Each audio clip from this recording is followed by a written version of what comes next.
Hello everyone, मेरा नाम है शिवम और आज मैं जो चैप्टर लेके आया हूँ क्लास 11th का चैप्टर है sequence and series. Sequence and देखो भाई, ये जो चैप्टर है आप पहले भी पढ़ चुके हो। क्लास 10th में भी आप इस चैप्टर को पढ़ चुके हो। इस चैप्टर का कुछ पार्ट आप पढ़ चुके हो क्लास 10th में भी, ठीक है। तो अब हम ब्रीफली इसके बारे में पढ़ेंगे, ठीक है। हाँ, वो जो चीज़ें तुमने क्लास 10th में पढ़ी है वो भी चीज़ें पढ़ेंगे और थोड़ा सा एक्स्ट्रा भी पढ़ेंगे, ठीक है। तो आओ देखते हैं। हमें ये चीज़ें तो कंफर्म है सीक्वेंस क्या होता है, ठीक है। अच्छा, पहले हम वीडियो स्टार्ट करें इससे पहले कि वीडियो आगे बढ़ाएं, ठीक है। मैं एक चीज़ बताना चाहूँगा कि चैप्टर पढ़ते समय तुम्हारे दिमाग में 3 सवाल ज़रूर आने चाहिए। W, W and H। What, Why and How, ठीक है। ये 3 सवाल अपने आप से पूछते रहोगे तो चैप्टर अपने आप क्लियर होता जाएगा, क्लियर होता जाएगा, क्लियर होता जाएगा और कोई डाउट नहीं आएगा, ठीक है। तो चलो ऐसा करते हैं, आज हम थोड़ा बोल्ड लिखेंगे, ठीक है। तो चलो, हमें ये पता है किसी भी चीज़ को ऑर्डर्ड में लगाना, ठीक है। To write anything in order, ठीक है, इन परफेक्ट ऑर्डर और पर्टिकुलर ऑर्डर, ठीक है। तो उसको कहते हैं सीक्वेंस और sum of that order is called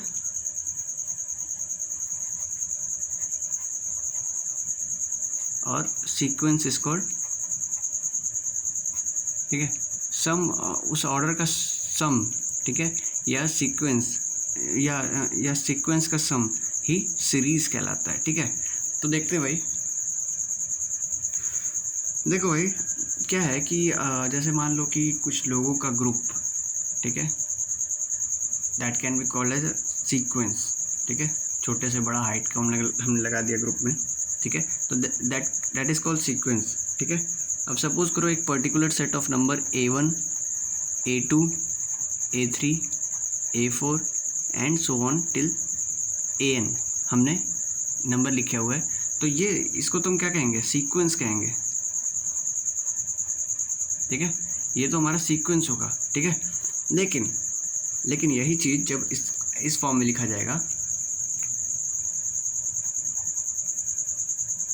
A1 plus A2 plus A3 plus A4 plus A5 and so on, तो दिस इज कॉल्ड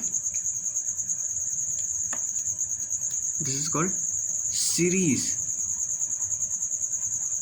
ठीक है। Series associated with this sequence, ठीक है। इस सीक्वेंस के साथ इस सीक्वेंस की सीरीज ये होगी, ठीक है। ये जो हमने लिखा है ना A1 plus A2 plus A3, ये इस सीक्वेंस की सीरीज है, ठीक है।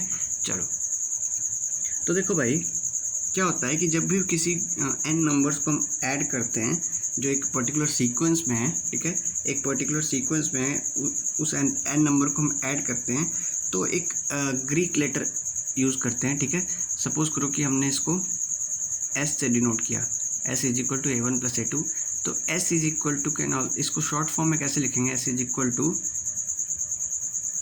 ठीक है, S is equal to sigma, इसको कहते हैं सिग्मा, ठीक है। सिग्मा ऑफ AK, ठीक है। अब देखो K लिखा है हमने, लेकिन यहाँ पे तो 1 2 3 4 था, तो यहाँ K कहाँ से स्टार्ट हुआ? K इज इक्वल टू 1 से स्टार्ट हुआ और K कहाँ पे एंड हुआ? K is equal to N पे एंड हो गया। तो this whole sum A1 plus A2 plus A3 plus A4 till AN can also be written as this, ठीक है। S is equal to summation of या sigma K is equal to 1 to N AK, ठीक है। तो this is called sum of a series, ठीक है, सम of any series. अब देखो एनी सीरीज तो हमने पढ़ना नहीं है इस चैप्टर में। हमने पढ़ना क्या है? APGP पढ़ना है, ठीक है, अर्थमेटिक प्रोग्रेशन, ज्योमेट्रिक प्रोग्रेशन और कुछ स्पेशल सीरीज भी पढ़ना है, उनका भी सम पढ़ना है, ठीक है। तो वो हम पढ़ेंगे, ठीक है। तो इससे पहले कि हम आगे के टर्म को पढ़ें, इस पर एक क्वेश्चन कर लेते हैं, ठीक है। एक क्वेश्चन इस पर कर लेते हैं। सपोज करो हमारा an दिया हुआ है क्या, n²/12, ठीक है। an क्या दिया हुआ है हमारा, n²/12, ठीक है। कहता है कि हम a7 को निकालिए, a7 = क्या होगा, ठीक है। और सीरीज लिखिए एसोसिएटेड विद दिस सीक्वेंस, ठीक है। इसकी सीरीज लिखिए। तो भाई दोनों काम करते हैं, a7 रखेंगे तो n की जगह क्या लिख देंगे, पुट n = 7, ठीक है। चलो सॉल्यूशन देखते हैं इसका। पुट n = 7, n = 7 पुट कर देंगे, ठीक है। तो a7 क्या आ जाएगा, 7/12, तो 49/12 आ गया। करेक्ट है भाई, करेक्ट है, ये तो हमारा आ गया, बिल्कुल सही आ गया, ठीक है। अब मान लो हमें क्या लिखना था, इसकी एक सीरीज, ठीक है। तो a1 + a2 + a3 + a4 and till an तक हमें इसका सम लिखना पड़ेगा, ठीक है। a1 की वैल्यू क्या होगी, n = 1 पुट कर दो तो 1/12 इज 1/12 प्लस 2 पुट करो तो 2 × 2 4, 4/12 इज 1/3 प्लस 3 पुट करो तो 3² इज 9, 9/12, ठीक है। 9/12 का क्या होगा, 3/4, 4 पुट करोगे वहाँ पे तो 4/3 हो जाएगा, ठीक है। And so on till n²/12, ठीक है। यहाँ तक ये सीरीज हो गया, ठीक है। Series associated with this sequence, ठीक है। an = n²/12, ठीक है। इसकी सीरीज क्या है, ये है, ठीक है। करेक्ट है। चलो आगे बढ़ते हैं। आगे जो हमारा टॉपिक है दैट इज AP, ठीक है। AP यानी कि अरिथमेटिक प्रोग्रेशन,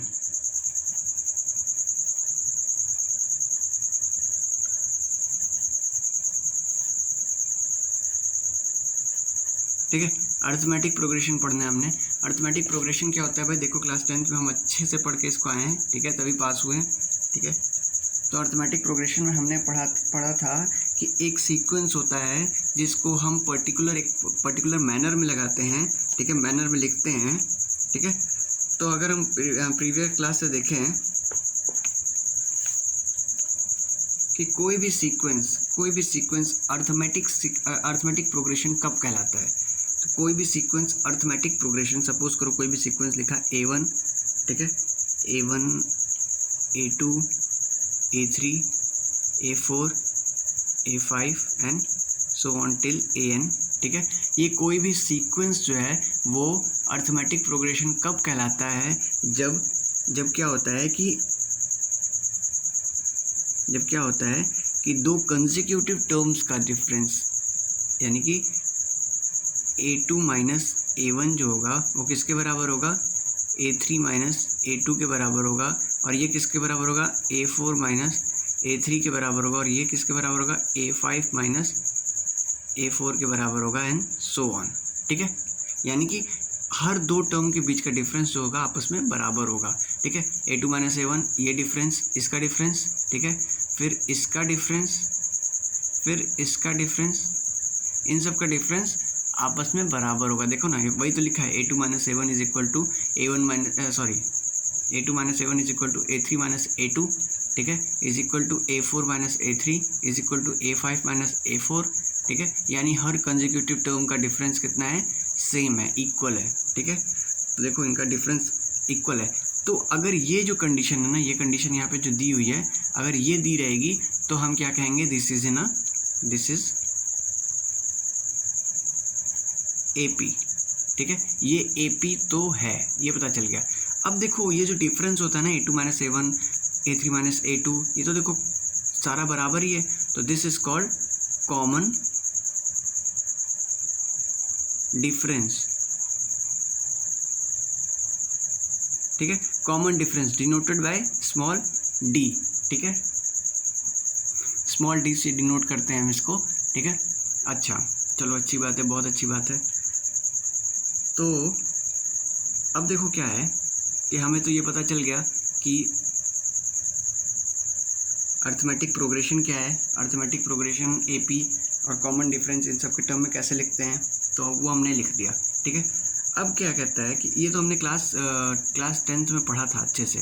ठीक है, तो ये तो हमें पता होना चाहिए अच्छे से। जिन्हें नहीं पता है वो एक बार अच्छे से रिवाइज कर लें भाई। ठीक है, इसीलिए मैं ये चीज़ करा रहा हूँ कि जिनको नहीं आता है वो अच्छे से इस चीज़ को रिवाइज कर लेंगे। ठीक है, तो रिवाइज कर लेना जिनको नहीं आता वो। ठीक है, तो अब देखो अब फर्स्ट टर्म क्या लिखेंगे, A1। ठीक है, अब कहता है कि कॉमन डिफरेंस है यानी इन दोनों के बीच का गैप है, तो अगर A1 में D ऐड कर दिया तो ये क्या बन गया, A2 बन गया। ठीक है, अब A2 में D ऐड कर दिया यानी कि A1 प्लस D, और इसमें भी एक D ऐड कर दिया तो क्या बन गया, A3 बन गया। अब A3 में भी D ऐड कर दिया यानी कि A1 plus D plus D plus D। ठीक है, तो ये क्या बन गया, ये बन गया A4 बन गया। ठीक है, तो देखो भाई मैं कोई भी टर्म लिखने के लिए कहूँगा तो क्या करोगे, पांचवा टर्म लिखने के लिए कहूँगा यानी फिफ्थ टर्म लिखने के लिए कहूँगा तो चौथे टर्म में तुम D ऐड कर दोगे तो यहाँ A1 plus D plus D plus D हो जाएगा। ठीक है, तो अब ध्यान से देखेंगे तो क्या होगा, मान लो हम A2 लिख रहे हैं ना, A2 is equal to A plus D लिखा, ऐसे ही A6 लिखा ना, A6 is equal to A5 plus D यानी कि A1 plus D plus D plus D plus D plus D। ठीक है, तो देखो A1 प्लस 1 2 3 4 5D। ठीक है, यानी 6 से एक कम वाला D। ठीक है, वैसे ही A9 लिखेंगे तो 9 से एक कम यानी कि A9 is equal to A1 plus 9 minus 1 is 8D। यही होगा, अगर तुम लोग इसी चीज़ को आगे एक्सटेंड करके लिखते जाओगे तो A9 ये हो जाएगा, ये A6 हो जाएगा। ठीक है, तो देखो अब क्या है कि अगर हम जनरल टर्म nth टर्म लिखने जाएं, ठीक है, nth टर्म हम इसका लिखने जाएं तो कैसे लिखेंगे, देखना। तो हमें इसका nth टर्म लिखना है तो an is equal to a plus a क्या है, पहला टर्म है। ठीक है, a प्लस, अब देखो मैंने बताया ना, पांचवा टर्म लिखो तो 5 से एक कम, छठा टर्म लिखोगे तो 6 से एक कम, तो nth टर्म लिखोगे तो n से एक कम इंटू D, तो ये होता है हमारा nth term of an AP। ठीक है, अब यहाँ पे n की वैल्यू 56 करो। अब मैं यहाँ पे पूछता ना, लास्ट जो भी मैंने बताया, ठीक है, वहाँ पे यहाँ पे मैं तुमसे पूछता यहीं से कि तुम A53 बताओ, तो बता पाते, तुम पूरा कैलकुलेट करते कि A1 plus D plus D plus D plus D plus D plus D add करते रह जाते। ठीक है, लेकिन देखो हमें करना क्या है, हम इसको थोड़ा सा अपने हर चीज़ों को हम थोड़ा सा सिंपल बनाते हैं, तो इसको भी थोड़ा सा सिंपल बनाएंगे। और सिंपल बनाने के लिए हमने क्या किया, ये फॉर्मूला खोज निकाला, an is equal to a plus n minus 1 into D। ठीक है भाई, तो ये तो nth टर्म निकल गया, यानी कि हम इससे 10वां टर्म, 20वां टर्म, 100वां टर्म, 1000वां टर्म सब निकाल सकते हैं। ठीक है, अब देखो ध्यान से हमने क्या क्या देखा अभी। ठीक है, कि हम एक कांस्टेंट टर्म को हर टर्म में एक कांस्टेंट टर्म ऐड करते जाते हैं ताकि हमारा अगला टर्म आ जाए। ठीक है, तो ये तो हम AP में किया ही हमने, कि हमने पहला क्या पॉइंट क्या किया कि एडिंग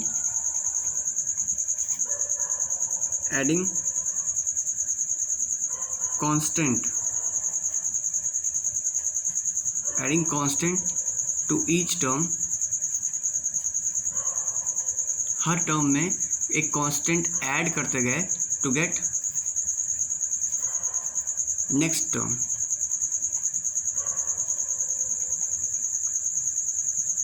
ठीक है, अगला हर टर्म निकालने के लिए हम हर टर्म में एक कांस्टेंट ऐड करते गए। ठीक है, एक पर्टिकुलर ही कांस्टेंट हर जगह ऐड करेंगे, हर बार ऐड करेंगे। ठीक है, ध्यान देना फिर। ठीक है, अब देखो क्या होता है कि अब मैंने ये तो बोला नहीं कि AP कभी एंड ही नहीं होगा, ठीक है, जाके कहीं एंड होगा। तो देखो हम क्या जनरली एपी में एक से क्या करते हैं, फर्स्ट टर्म को डिनोट करते हैं। मैं इसलिए ये सब चीज़ें बता रहा हूँ कि क्वेश्चन में तुम्हें प्रॉब्लम ना आने लगे, ठीक है। तो ए क्या होता है, ये फर्स्ट टर्म होता है। एल क्या होता है, कभी कभी एल यूज़ कर देते हैं, ठीक है। उसी को हम क्या करते हैं, ए एन भी यूज़ कर देते हैं एपी केस में। तो एल या ए एन क्या होता है, ये लास्ट टर्म होता है, ठीक है।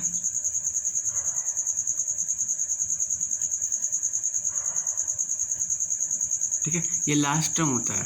वैसे ही small D is equal to common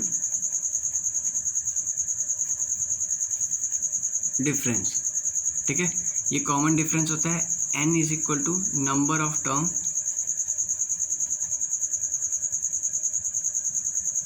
number of term, ठीक है। चलो और हम क्या पढ़ेंगे, और इसमें क्या, इस सीक्वेंस को सीरीज बनाएंगे, ठीक है। इसका सम पढ़ेंगे, ठीक है। तो सम यानी कि अगर मान लो कोई सीक्वेंस है A1 A2 A3 A4 arithmetic progression है, तो उसका सम पढ़ेंगे, यानी कि A1 plus A2 plus A3 plus A4 plus and so on till AN, ठीक है। तो इसका सम क्या कहलाता है, SN,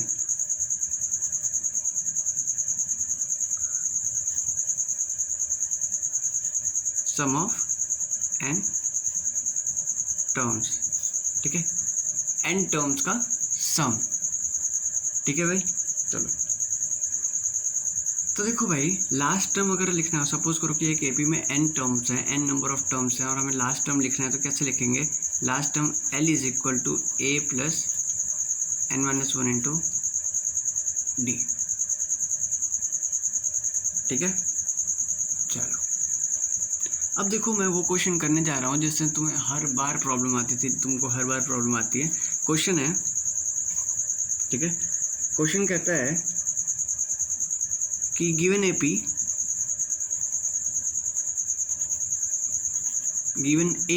एक ऐसा एपी दिया हुआ है जिसमें कहता है कि अगर mth टर्म जो है वो क्या है,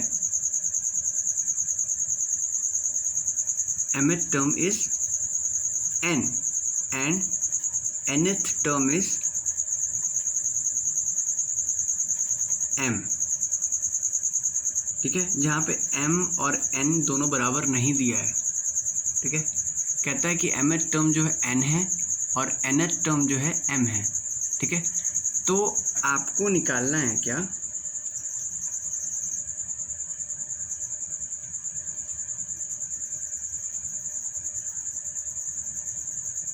आप कैसे निकालोगे, find the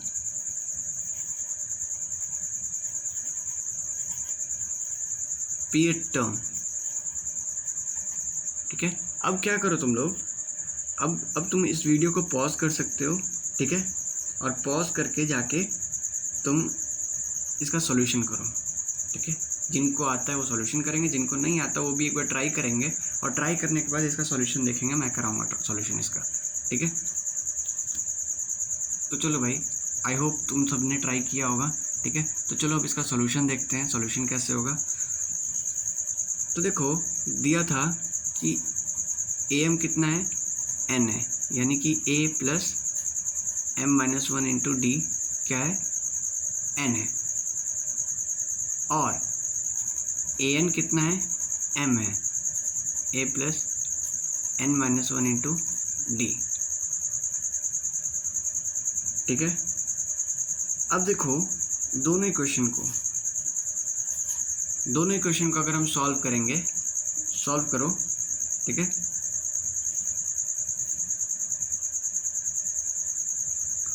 n is equal to a plus M D minus D, और m is equal to a plus N D minus D, ठीक है। तो सॉल्व करते हैं। देखो भाई, फर्स्ट सेकंड ही है ये, अब ये फर्स्ट ही है और ये सेकंड ही है, ठीक है। तो सेकंड में से फर्स्ट को माइनस करते तो क्या होगा, A plus N D minus D is equal to M, और एन होगा A plus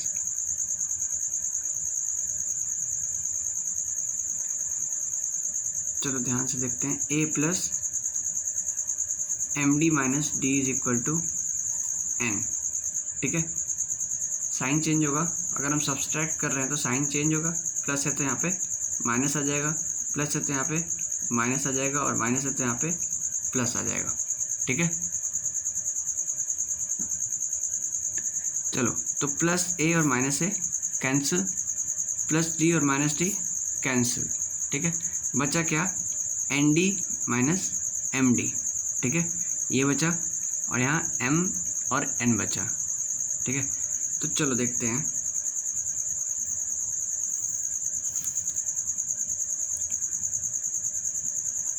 N minus M into D is equal to M minus N. ठीक है, तो डी क्या हो जाएगा, एम माइनस एन अपॉन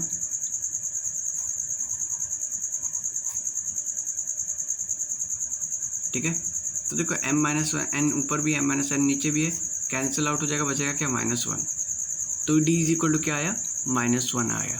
ठीक है, अब देखो डी की वैल्यू हमने पीएड टर्म निकालनी है, तो A is equal to A P is equal to pth term is equal to A plus P minus 1 into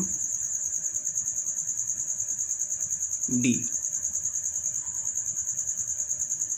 A plus P minus 1 into -1।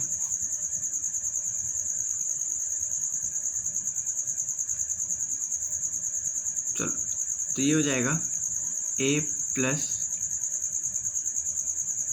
Minus P D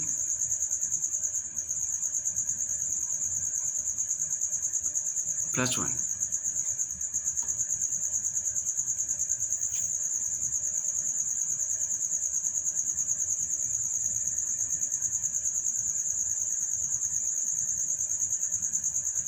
ठीक है, तो डी की value हमने निकाली थी, तो डी की वैल्यू यहाँ पे पुट करने की ज़रूरत नहीं है। ठीक है,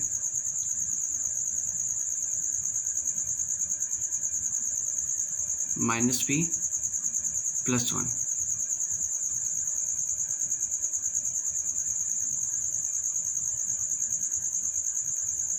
तो यहाँ से देखो डी की वैल्यू हमने यहाँ से निकाली है। ठीक है, अब डी की वैल्यू निकालने के बाद हम डी की वैल्यू किसी भी इन दोनों में से किसी भी एक इक्वेशन में पुट कर देंगे। तो डी की वैल्यू इसमें पुट किया तो n is equal to A minus M D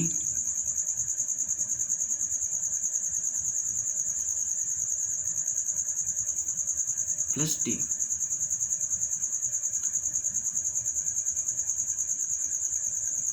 plus D नहीं, माइनस डी ही होगा, माइनस डी। अब -1 लग जाएगा तो प्लस डी हो जाएगा, कोई चक्कर नहीं है। तो n is equal to A plus m plus 1। ठीक है, a इज इक्वल टू क्या आ जाएगा, n माइनस m माइनस 1। ठीक है, अब क्या करेंगे, अब इसको यहाँ पे पुट कर देंगे। यहाँ पे पुट कर दिया तो a की वैल्यू हमने पुट की, तो n minus m minus 1 minus p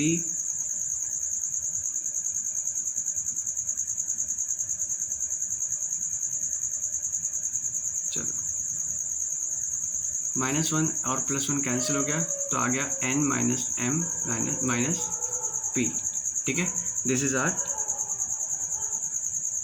minus नहीं है, प्लस आ जाएगा, यहाँ माइनस डी हो गया था तो प्लस हो जाएगा ना।